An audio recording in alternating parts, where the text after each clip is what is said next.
So when it comes to cool AI tech and research of things that are sort of in the pipeline but haven't really been released yet, or that maybe most people don't know about, I love to save up these kinds of things and then a couple times a month make a video breaking down all of the coolest AI research and tech that I've come across recently. This is one of those videos, and I've got some awesome stuff for you, like video outpainting, some of the most impressive text to video I've ever seen, putting cool 3D robots into scenes like this, and much more. So let's get into it. For this first one, I need to thank RetroPunk AI for bringing it to my attention. It's called MagicEdit. It does things like video stylization, the ability to edit what's actually in the video, what they call video magic mix, and even video outpainting. So taking a peek at those categories, here's the first example where it took a video of a monkey, gave it the additional text prompt of a monkey playing on the coast sea, and you can see it took pretty much the same video with the same motion and put a sea behind it, and there's no real flickering or weirdness to it. They also used the prompt a teddy bear eating apple, green, grassland with flowers, and it made this little teddy bear animation. Here's another one with a dog where it turned it into a cat with still kind of dog ears, but like the body of a cat. Here's one with a source video of a seal, and it turned it into a husky and a sea lion. So it almost looks similar to what you can do with something like Runway Gen 1, but almost to this whole new level. Here's some examples of scenes. I love this one of the motorcycle,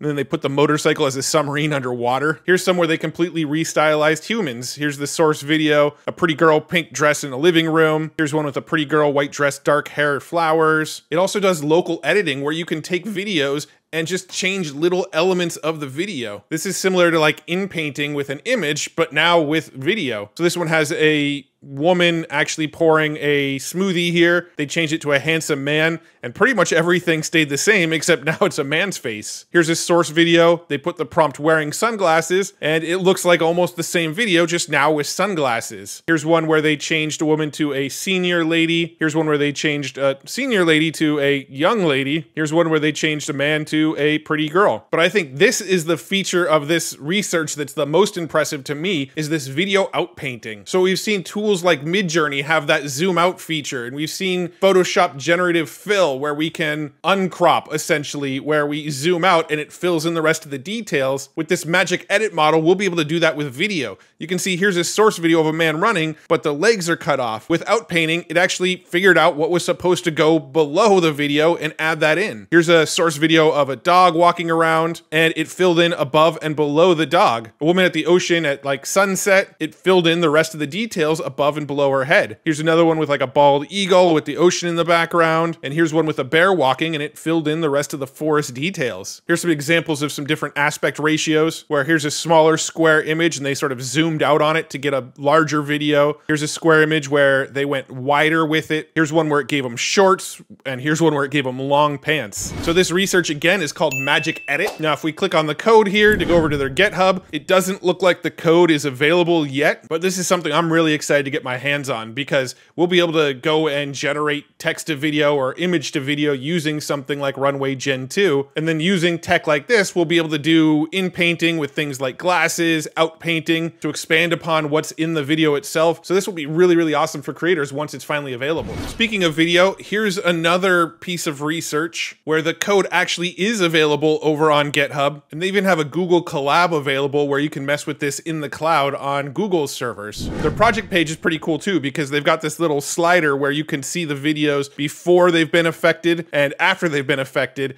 and slide it around to see the difference. And you'll notice there's really no flickering or weirdness from the video. I mean, hard to say there's no weirdness because most AI generated videos are still a little weird, but you can see there's no flickering and it's fairly coherent what we're seeing. Here's some other video to video examples. And then they have more sliders down here. Like on the left, you can see this is the original video that was taken. On the right, they entered the prompt Chinese ink painting and it turned this video into this video. You can see when I move this slider around, what it's doing is it's looking for all of the stuff that's static in the background, and it's looking for the things that are moving inside of the image, and then it's essentially separating them so that it only focuses on processing the non-static stuff in the video. The outputs we get from something like this look very similar to what you might expect from something like Gen 1 from Runway, but they're so much smoother because it's not necessarily trying to process everything in the video. It's only trying to process the moving parts of the video. Staying on the theme of AI video, here's a research paper that came out recently called Dual Stream Diffusion Net for Text-to-Video Generation. Now, there isn't a specific project page around this research paper, but I did find some video outputs that were generated with this research paper. In fact, if we look at some of these videos, like this panda bear here, and this couple dancing, and this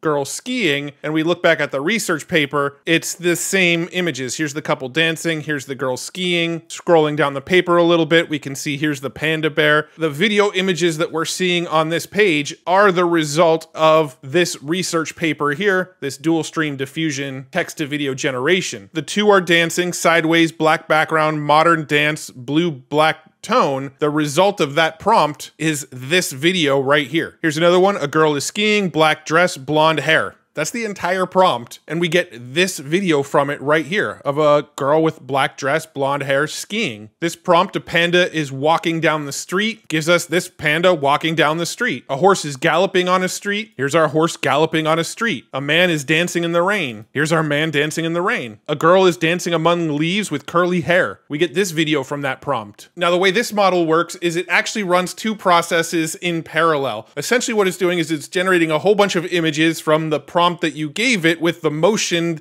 that you asked it for, and then the second process that it's running is trying to smooth out the sort of animation in between each frame so that you don't get all that flickering and weirdness that you get from other text-to-image models or even some of the other video-to-video models that are out there. And the end result is probably some of the best pure text-to-video I've seen so far to date. Now again, this one doesn't actually have a project page yet where we can view or get access to code or anything like that. Once this one is available, I have a feeling a lot of video creators are going to start using this in its pipeline, because if I'm being honest, from a pure text to video standpoint, it seems to be doing a lot better than something like Pika Labs or Gen 2 right now. Saying that, some of those tools will probably use some of this research in their back end, and you'll be able to get videos like this from something like a Gen 2 or a Pika Labs. Now let's talk a little bit about AI image generation. It's crazy how far we've come in the last year with AI art. Just looking at Midjourney alone,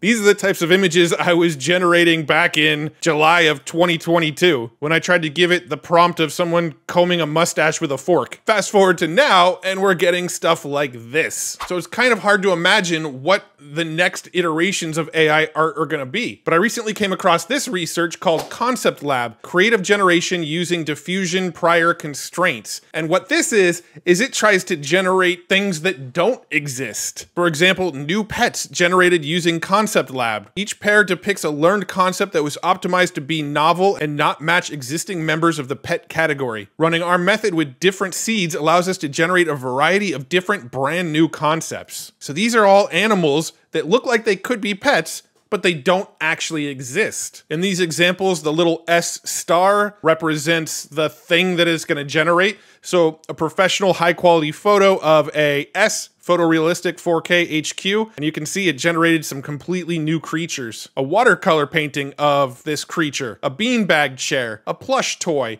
You can see it's using the same creature for all of them, but it's a creature that doesn't actually exist. A new type of reptile, a skeleton of that reptile, a plush of that reptile. Now, it's not just trying to generate novel things like a new fruit, a new animal, a new superhero, or a new building. It's also able to generate new art styles. A dog in the style of new style, a horse in the style of new style. You can see all of these images are sort of matching the same style, but it's a novel style. It's a style that doesn't exist yet. This isn't modeled after any specific artist. This is a completely new style here that this generator dreamt up. Here's another style. The idea behind this was to create an image model that doesn't just mimic what already exists, like most other models out there, where if you ask it for a dog, it knows what a dog looks like and creates a dog. This was designed to create something new and to let the AI actually be creative and generate something that nobody's ever thought of, or generate a style that nobody's ever played with before. So one of the places we go with AI art from here is allowing these AI art generators to actually be creative and dream up new ideas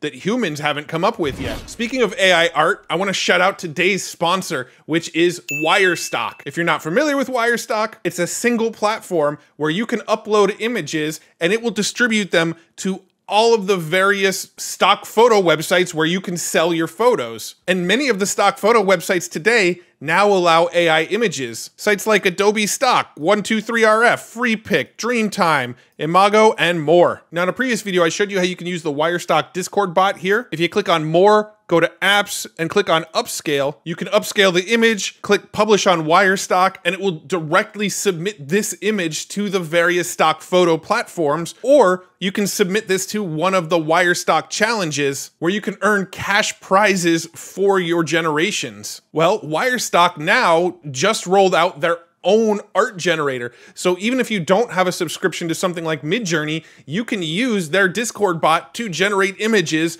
and then submit them directly to Wirestock. And they actually partnered with Stability AI so that when you generate images, it uses Stability's SDXL model. So with the Wirestock Discord bot installed, I can do /imagine, and you'll notice I actually have a Wirestock imagine option. When I select that option here, I can give a prompt, a monkey with a top hat on the beach, and then we can select the orientation. Let's go ahead and do horizontal. We can select a style. For this one, let's do digital art and submit this and see what we get back. We get a couple images of a monkey and a top hat on a beach. I think I like this top right one. Let's go ahead and upscale number 2. And now that it's upscaled, I can publish straight to Wirestock or participate in one of the challenges. No Midjourney subscription required. You can install this bot directly in your own private Discord server. And if you do decide to upgrade to a premium version of Wirestock, make sure you use the coupon code MATT to get 20% off your Wirestock membership. Thanks so much again to Wirestock for sponsoring this video. Continuing on with the theme of AI imagery, we're actually about to get a lot more control over what we generate with this research here called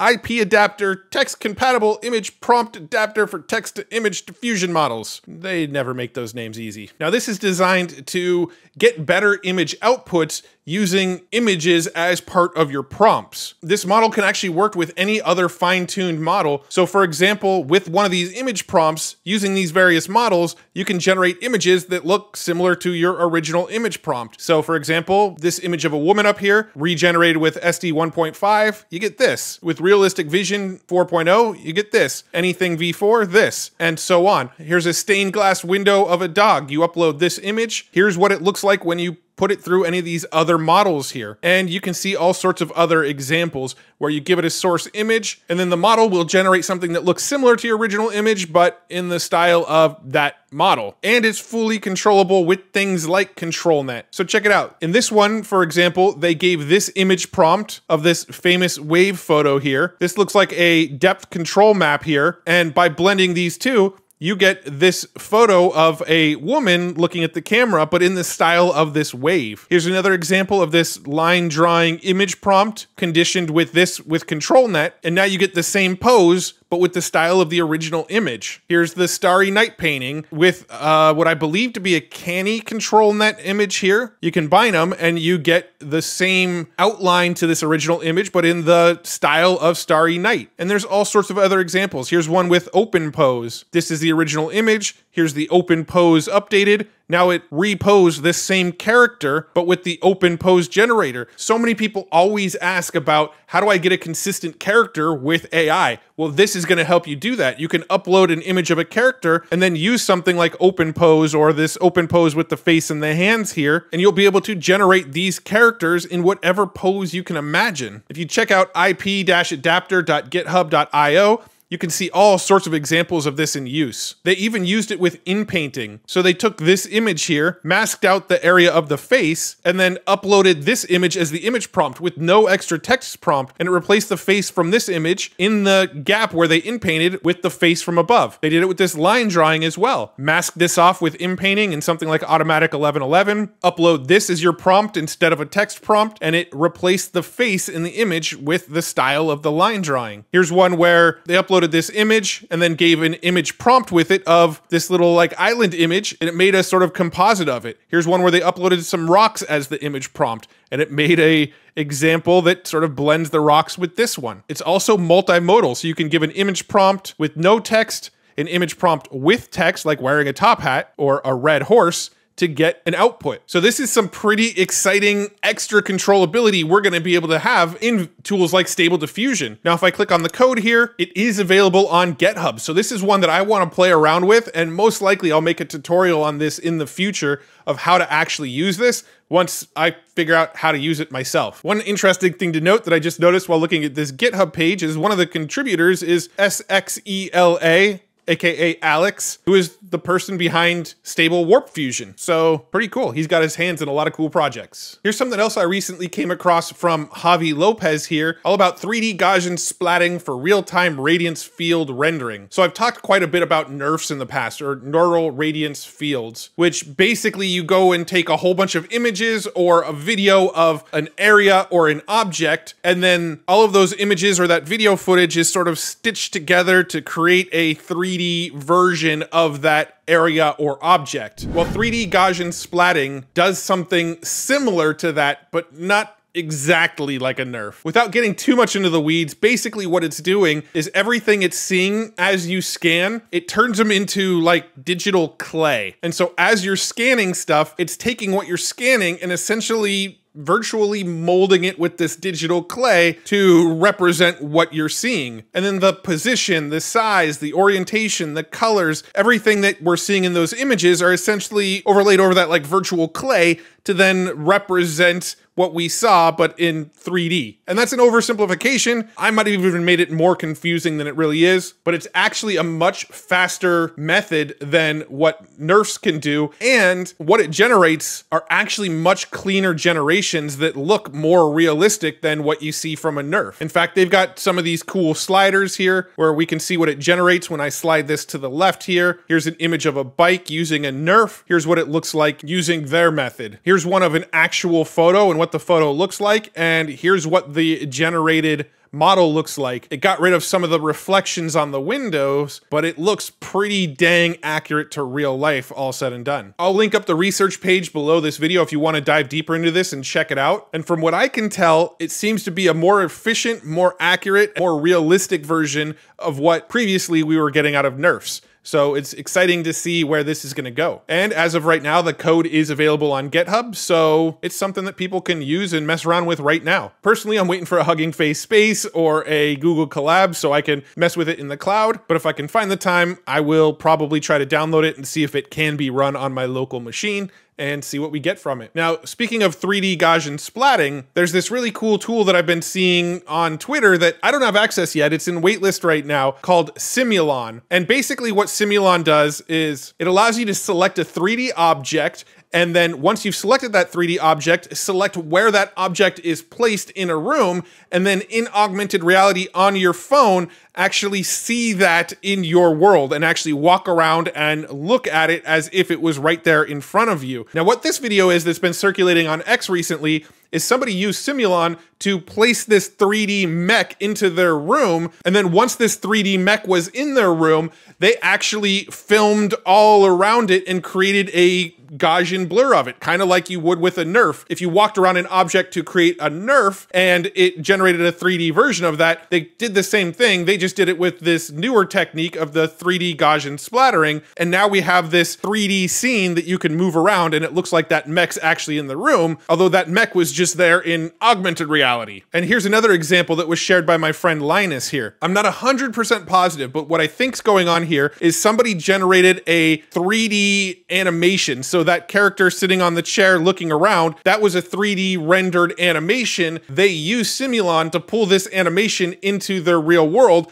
and then they were able to use their phone and walk around as that character was being animated. And as they're walking around it, you can actually see that the light in the room is affecting the robot. So that is absolutely insane to me. Again, this Simulon tool, it's in waitlist. I personally signed up for the waitlist, so hopefully I can get access to it and play around with it and make some more videos about it, but I'm pretty excited to get my hands on it. Now, in one of my recent videos, I talked about this tool called Suno AI, which is a tool that allows you to generate actual songs with AI directly inside of Discord. I actually generated a heavy metal theme song for this YouTube channel. Now, it's not available yet for everybody, but I did get access to a private alpha of the next version of this, and the next version of this tool actually allows you to choose the style of music. If you remember from my previous video, you either plug in song lyrics or you let ChatGPT generate song lyrics for you, and then it just created a song in whatever style it wanted to create it in.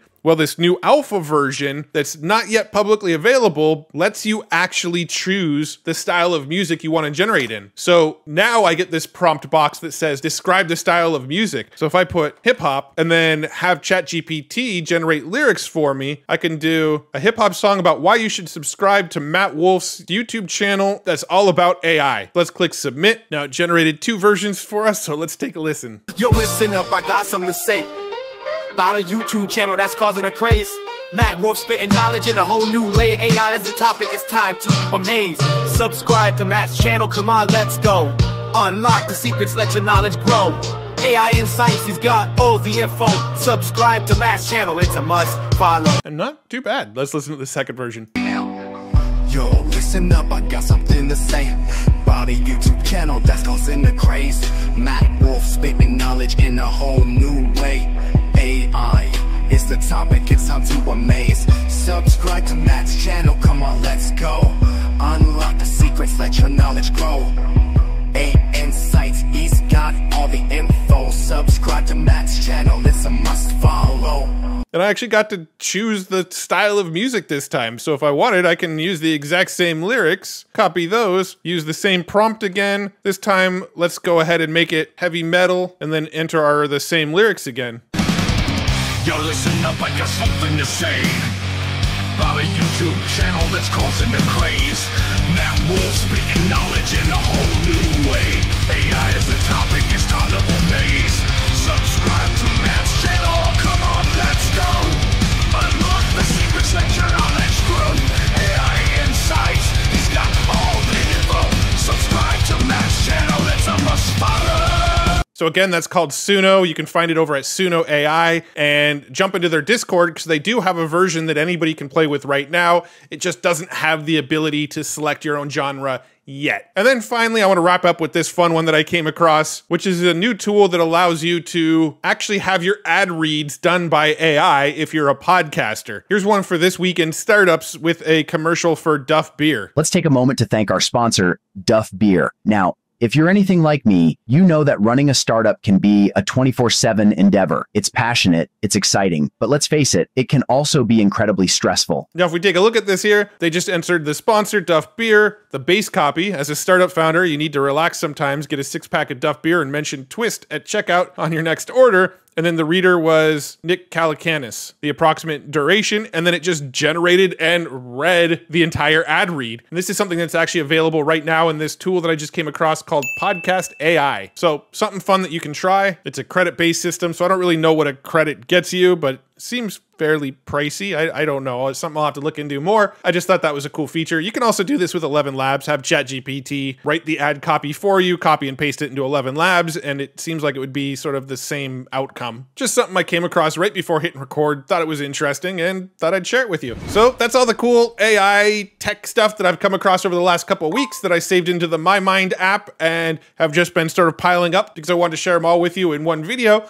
I'll probably make another video like this in a couple of weeks with all the cool new AI research and tech that I've come across in the next couple weeks. So if you haven't already, make sure you like this video, subscribe to this channel, and if you really want to make sure you see my videos when they come out in the future, make sure you click the bell button because that's really the only way that's going to make sure that you see the videos. But whether you do or not, I still appreciate you watching this video. So thanks so much for tuning in. If you haven't already, check out futuretools.io. This is where I share all the cool AI tools that I come across every day, share all the AI news, and then I've got a weekly newsletter where I give you the TLDR of everything that happened in the world of AI for the week. So check it out over at futuretools.io. Thank you again for tuning in. I really, really appreciate you. And thanks once again to Wirestock for sponsoring this video. I'll see you guys in the next video. Bye-bye.